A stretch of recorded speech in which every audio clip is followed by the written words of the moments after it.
வகையான கொஸ்டின்ஸ்க்கு நான் இன்றைக்கி ஆன்சர் பண்ணலான்ட்டு இருக்கேன். பெயின் இல்லாமையே இப்போ எல்லா வகையான சர்ஜரிஸும் நம்மளால் பண்ண முடியும். ஹாய் ஃப்ரெண்ட்ஸ், சர்ஜரி ரிலேட்டடாக நிறைய பேர்த்துக்கு நிறைய பயங்கள் கேள்விகள்லாம் இருக்குது. அதை பற்றி தான் இந்த வீடியோவில் நான் டிஸ்கஸ் பண்ணலான்ட்டு இருக்கேன். அதுக்கு ஒரு ப்ராப்பரான எக்ஸ்ப்ளனேஷன் கொடுக்கலான்ட்டு இருக்கேன். உங்களுக்கு சர்ஜரி ரிலேட்டடாக ஒரு 10 வகையான கொஸ்டின்ஸ்க்கு நான் இன்றைக்கி ஆன்சர் பண்ணலான்ட்டு இருக்கேன். அதை நம்ம ஒன்று ஒன்றா பார்த்துடலாமா? நம்பர் 1, சர்ஜரினாலே பயங்கரமான வலி இருக்கும். நம்மளுக்கு அந்த வலியை நம்மளால் தாங்க முடியாதுன்னு எல்லாருமே நினைக்கிறோம். பட் அப்படியெல்லாம் கிடையவே கிடையாது. இப்போ மாடர்ன் டெக்னிக்ஸில் நிறைய வகையான அனஸ்தீஷியாஸு, பெயின்லெஸ் ப்ரொசீஜர்ஸ் எல்லாமே வந்துருச்சு. அதனால் சர்ஜரினா பெயினுங்கிறத பயந்துக்கவே தேவையில்லை.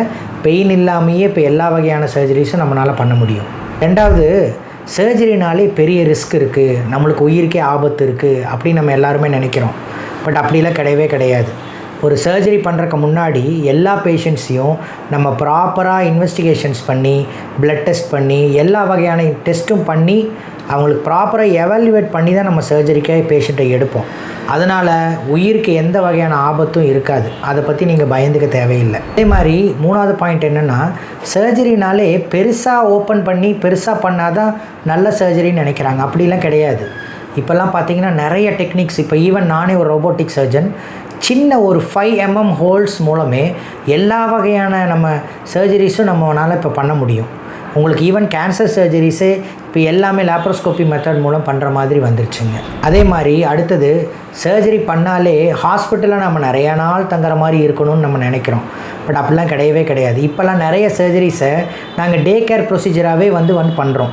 உங்களுக்கு காலையில் ஈவினிங் நம்ம வீட்டுக்கே போயிடலாம். ஒரு சில மேஜர் ப்ரொசீஜர்ஸ்க்கு 1 நாள் இல்லைனா 2 நாள் ஹாஸ்பிட்டல் ஸ்டே தான் இருக்குது. அதனால் நீங்கள் நிறைய நாள் ஹாஸ்பிட்டலில் தங்கி நிறைய நேரம் நம்மளுக்கு விரயமாகும்னு நீங்கள் நினைக்கவே வேண்டாம். 5th பாயிண்ட் என்னென்னா, நம்ம சர்ஜரி பண்ணாலே நம்ம உடம்பு ரொம்ப வீக் ஆயிரும், பர்மனெண்ட்டாக நம்மளால் எல்லா வேலையும் செய்ய முடியாதுன்னு நம்ம நினைக்கிறோம். அப்படிலாம் கிடையவே கிடையாது. ஒரு சில நோய்களுக்கு நம்ம சர்ஜரி பண்ணி நம்ம ரிலீஃப் ஆகிட்டோன்னா நம்ம உடம்பு அதை விட முன்னாடி இருந்ததை விட நல்லா உங்களுக்கு புத்துணர்ச்சியோடு இருக்கும். நம்மளால் எல்லா வேலைகளும் அதுக்கப்புறம் நல்லா செய்ய முடியும். அதே மாதிரி சர்ஜரி பண்ணிங்கன்னா நம்ம கம்ப்ளீட்டாக பெட் ரெஸ்ட்டில் தான் இருக்கணும், 15 நாள் 20 நாள் நம்ம பெட்லேயே படுத்துகிட்டே தான் இருக்கணும்னு நிறைய பேர் நினைக்கிறீங்க. அப்படிலாம் கிடையாது. சர்ஜரி பண்ண 1வது நாள் 2வது நாள் ஏர்லி மொபிலைசேஷன் தான் நாங்கள் பண்ணுவோம். ஈஸியாக ஃபஸ்ட்டு பேஷண்ட்டை நடக்க வைப்போம். நடக்க வச்சாதான் உங்களுக்கு பிளட் கிளாட்ஸோ வேறு காம்ப்ளிகேஷன்ஸ் எல்லாம் வராமல் இருக்கும். அதனால் நீங்கள் அதை பற்றி பயந்துக்க தேவையே இல்லை. ஒரு சில ஆப்ரேஷனுக்கெல்லாம் நம்ம ஏன் இப்போ உடனே சர்ஜரி பண்ணணும், கொஞ்ச நாள் கழித்து இந்த ஆப்ரேஷன் பண்ணிக்கலாம்னு நினைக்கிறோம்.